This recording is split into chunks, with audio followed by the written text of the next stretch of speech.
We have seen in the course of these days that we have a tremendous gift and treasure in our faith.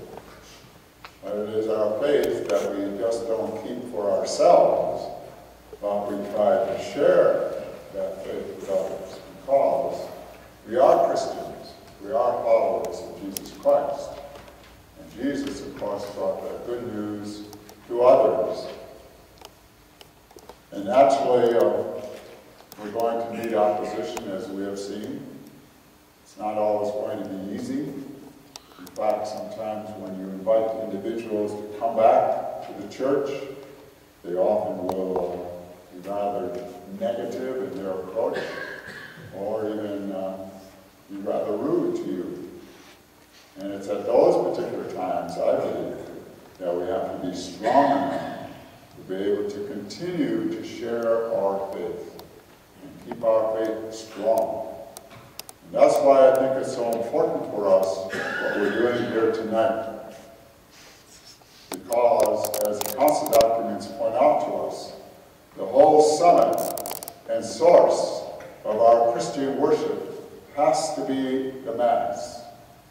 That's where our faith is really, I believe, invigorated, nourished, and above all, we're given then the opportunity to carry on the work of Jesus Christ in the world, because we're sent forth from here to do that. So what's the very first thing that we do when we come into this lovely church? And that is, of course, take holy water. I always find it very fascinating to watch people as they make the sign of the cross. Once they put their hand in holy water, it looks as if they're chasing away flies or something. It's a rather rapid sign of the cross. And yet, this is something very symbolic, because as we put our hand into the water, what we're really saying is that we want to die to some form of selfishness in our lives, whatever form or shape that takes, whether it's unjust anger or resentment or jealousy or a grudge or a hurt or whatever it happens to be. And then as we take our hand out, then we rise in new life in Jesus, in the name of the Father and of the Son and of the Holy Spirit. And it's another opportunity where we allow then that baptism of ours to become more alive. In other words, where it becomes not static, but something dynamic, something ongoing. One of the next things that we do, of course, is we recognize our sinfulness, as we tried to do last night in the context of the reconciliation service. And that is expressed sometimes rather formally too, or rather flippantly, for that matter, because you could easily say, Lord have mercy, Christ have mercy, Lord have mercy, just rattle it off, rather than to really say, what are we saying?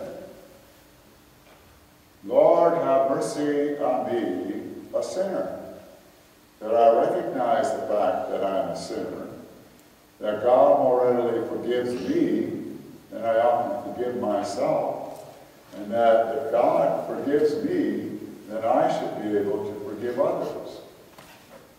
And that, I think, is what's so important for us to realize. So it can happen, before you come in here to church tonight, it could happen, that maybe somebody was nagging somebody. So you have to express some sorrow maybe for that. It reminds me of these two signs that were up in heaven. And the one sign read, for those nagged by their spouse, you stand in this line. And the other sign read, for those not nagged by their spouse, you stand in this line.